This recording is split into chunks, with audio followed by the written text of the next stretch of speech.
मुल्क के अक्सर इलाकों में सर्द मौसम की सूरत हाल बरकरार। मैदानी इलाके धुंध की लपेट में। धुंध की वजह से सड़कों और मोटरवेज पर ट्रैफिक की रवानी।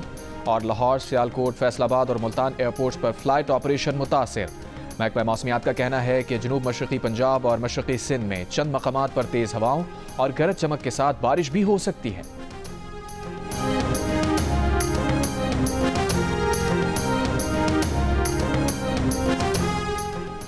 अंगू की तहसील तल से कुरम आने वाले माल बरदार ट्रकों के काफिले आज रवाना होंगे या नहीं। 30 से ज़ायद माल बरदार गाड़ियां क्लियरेंस के लिए चेक पोस्ट पर खड़ी हैं। जिला इंतजामिया के मुताबिक रह जाने वाली गाड़ियों को जल्द रवाना किया जाएगा। यूरोपीय यूनियन की पाबंदी के खात्मे के बाद कौमी एयरलाइन की पहली परवाज आज इस्लामाबाद से पेरिस रवाना होगी। जुमे की परवाज समेत इस हफ्ते पेरिस के लिए ऑपरेट होने वाली कौमी एयरलाइन की तमाम परवाजों की नशिस्तें फरोख्त हो चुकी हैं।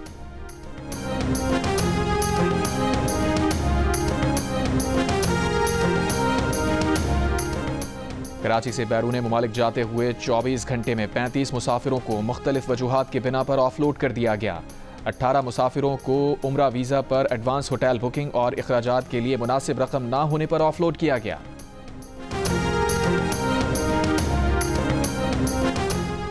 अमरीकी शहर लॉस एंजलिस में तारीख की बदतरीन आग। 6000 घर और इमारतें राख का ढेर बन गईं। 32,000 से ज्यादा एकड़ रकबे पर वादियां उजड़ गईं। हुक्काम का कहना है कि ये कहना कबल अज़ वक्त है कि हलाक अफराद की तादाद क्या है।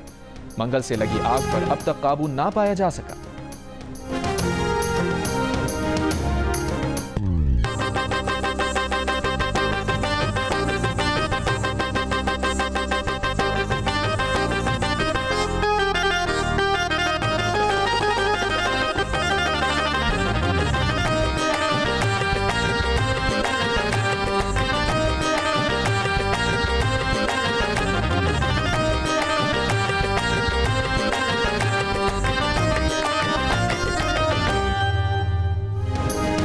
जियो न्यूज़ ने एक बार फिर पाकिस्तान की मीडिया इंडस्ट्री में तारीख रकम कर दी। गुज़श्ता साल 2024 में टीवी के किसी भी एक साल के सबसे ज्यादा यानी 27,341 GRPs और 12 अरब डिजिटल व्यूज के साथ जियो न्यूज़ ने मुल्क के सबसे ज्यादा देखे जाने वाले न्यूज़ नेटवर्क होने का एजाज बरकरार रखते हुए अपना गुज़श्ता रिकॉर्ड मजीद बेहतर कर लिया। जियो न्यूज़ अपने नाजरीन का शुक्रगुजार है जिन्होंने दूसरे तमाम चैनल्स के मुकाबले में जियो न्यूज़ को टीवी और डिजिटल दुनिया में सबसे ज्यादा वक्त दिया और गुज़श्ता 21 वर्षों की तरह इस साल भी अपने भरपूर एतमाद का इजहार किया।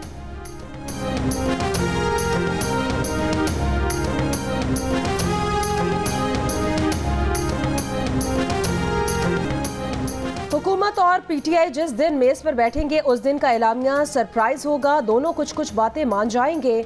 छोटी छोटी आतिशबाजियों से कोई फर्क नहीं पड़ता। पीटीआई के रहनुमा शेर अफजल मरवत का दावा। जियो न्यूज़ के प्रोग्राम शाहजेब खानज़ादा के साथ में कहा, मुज़ाकरात के दौरान हुकूमत की इस्टेब्लिशमेंट के साथ कुछ तहफ़्फ़ुज़ात हैं जिनकी वजह से मुज़ाकरात में रुकावटें सामने आ रही हैं। उन्होंने कहा कि पीटीआई के अली अमीन गंडापुर की बहुत खिदमात हैं। शायद नून लीग और उसके इत्तेहादियों को खदशात हैं कि इस सुलह की सूरत में कहीं इस्टेब्लिशमेंट से उनकी क़ुर्बतें और न बढ़ जाएं।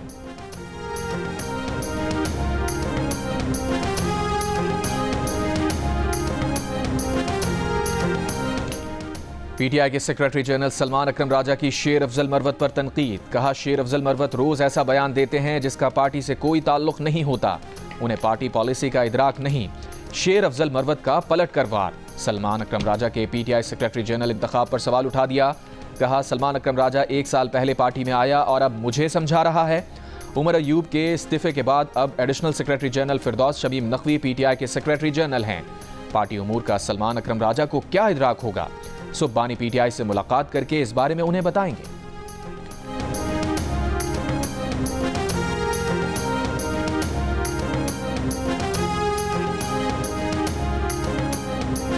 मेरे इल्म में नहीं है कि कोई वकील नहीं गया। यूजुअली ऐसे होता है कि ये लोग खुद रोकते हैं। ये हो नहीं सकता। यहाँ पे तो लोग हमारी पार्टी में मर रहे हैं खान की एक झलक देखने के लिए। इस पे लड़ाइयाँ हो रही हैं, इस पे अदालत में जाते हैं लोग, आपस में लड़ पड़ते हैं कि यार आज मैंने जाना है, तुमने नहीं जाना। मुज़ाकराती कमेटी को इजाजत ना मिली, ना सही बानी से मिलने जुमेरात को कोई वकील या पार्टी रहनुमा भी नहीं आया। मंगल और जुमेरात का दिन बानी पीटीआई से मुलाकात के लिए मुकर्रर है। 1.5 साल में पहली बार रहनुमा, फैमिली या वकला में से कोई अडियाला जेल ना पहुंचा। मरकजी सेक्रेटरी इतलात शेख वकास अकरम कहते हैं ऐसा हो नहीं सकता, जेल वाले खुद बहानेबाजी करके रोकते हैं। बानी पीटीआई के वकील फैसल चौधरी का कहना है बुध के बाद जुमेरात को फिर जेल हुकाम से राब्ता किया। जुमेरात दोस्तों की मुलाकातों का दिन है, जेल हुकाम की पीटीआई की जानिब से राब्ते की तरदीद। कहा बुध से जुमेरात की शाम तक किसी का नाम नहीं दिया गया, ना कोई मुलाकात के लिए आया। पीटीआई का मुतालिबा है कि मुज़ाकरात की तीसरी नशिस्त से पहले बानी से मुलाकात कराई जाए। उमर अयूब कहते हैं हुकूमत अपनी बात से मुकर रही है।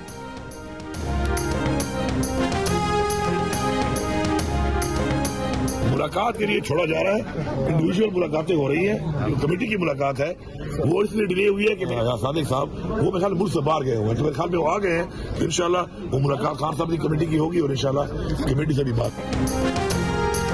वज़ीर आला खैबर पख्तूनख्वा अली अमीन गंडापुर ने मुशीर सियासी उमूर राना सना के बयान की तायद कर दी। कहा मुज़ाकराती कमेटी की मुलाकात स्पीकर कौमी असम्बली अयाज सादिक के मुल्क से बाहर होने के बायस नहीं हो सकी। अब वो आ गए हैं तो बानी पीटीआई और हुकूमती मुज़ाकराती कमेटी से भी मुलाकात होगी। बानी पीटीआई से इनफरादी मुलाकातें जारी हैं। शेर अफजल मरवत का हुकूमत और पीटीआई को तहम्मुल से काम लेने का मशवरा। कहा बयानात से मुज़ाकरात का माहौल ख़राब होगा। बानी पीटीआई से मिलने नहीं दिया जा रहा तो मुज़ाकराती टीम को बैठना चाहिए। सबसे ज्यादा टैक्स अदा करने वालों में कराची का पहला नंबर, लाहौर दूसरे और इस्लामाबाद तीसरे नंबर पर आ गया। एफबीआर ने 2023-24 की टैक्स वसूलियों की रिपोर्ट जारी कर दी है। रिपोर्ट के मुताबिक 2023-24 में कराची ने कुल टैक्सों का तकरीबन 31% यानी 2,522 अरब रुपए मुल्की खजाने को दिए। माली साल 2022 और 23 के मुकाबले में टैक्स वसूलियों में 27% इजाफा हुआ। 2022 और 23 में कराची से 1,979 अरब रुपए टैक्स जमा हुआ था। लाहौर से 2023-24 में 17.1% यानी 1,402 अरब रुपए से जायद का टैक्स वसूल किया। टैक्स देते हैं उतना हो नहीं रहा जितना होना चाहिए कराची में, वैसे हो नहीं रहा। जिस हिसाब से कराची की रेवेन्यू है उस हिसाब से टोटल 10% भी मेरा हल नहीं लगता है। कराची को बिल्कुल कुछ नहीं मिला है। मैं खुद पाकिस्तान में नहीं होता हूँ, बाहर से आया हूँ, तो आज हम इसी वजह से परेशान हैं। इंफ्रास्ट्रक्चर बर्बाद हो गया है, जैसा छोड़ के गए थे उससे ज़्यादा ख़राब है। हम सालाना टैक्स दे रहे हैं, हर चीज़ हमारी ऑन द रिकॉर्ड है, ठीक है। इसके बावजूद भी हमें कोई रिटर्न नहीं है ये हुकूमत से। हम हद से ज़्यादा टैक्स पे करती है। आप कहीं खाने जाए आप टैक्स पे करते हैं, आप कहीं पार्किंग तो आप पे टैक्स पे करते हैं, आप कुछ चीज़ खरीदते हैं तो भी आप टैक्स पे करते हैं। उसके बरक्स जितना देती है उतना उसको मिलता नहीं है, उतनी सहूलतें मैसर नहीं है। ना सड़कें ठीक, ना पानी का बंदोबस्त, ट्रैफिक का सिस्टम जैम, कराची में कोई नहीं निज़ाम। पाकिस्तान में सबसे ज्यादा टैक्स देने वाले शहर के बासी शहर की अबतर सूरत हाल पर बरस पड़े।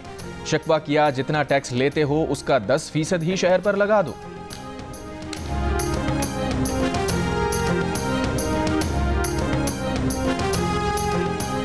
फितना खवारिज के दहशतगर्दों ने लकी मरवत के इलाके कबल खेल में 17 सिविलियन वर्कर्स को भत्ताखोरी के इल्जाम में अगवा कर लिया और मकामी ठेकेदार के गाड़ी को आग लगा दी। सिक्योरिटी फोर्सेज और कानून नाफिज करने वाले इदारों ने 8 मगवी बाहिफाजत बाजियाब करवा लिए, दीगर को बाजियाब करवाने के लिए ऑपरेशन जारी।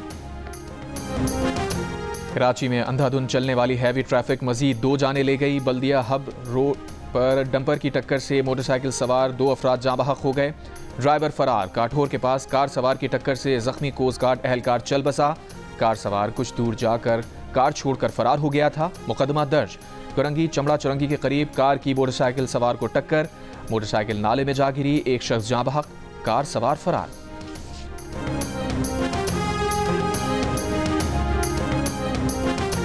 कराची के इलाके घगर फाटक के करीब स्टोर में लूटमार के दौरान डकैतों की फायरिंग, शहरी जाँ बहक। शनाख्त आरिफ के नाम से हुई है। वाक़े के बाद इलाका मकीनों का नेशनल हाईवे पर एहतजाज। नॉर्थ कराची से बच्चे का मुबैना अगवा। सारिम के वालिद को पंजाब और बलूचिस्तान के नंबर से भत्ते के पैगामात मौसूल।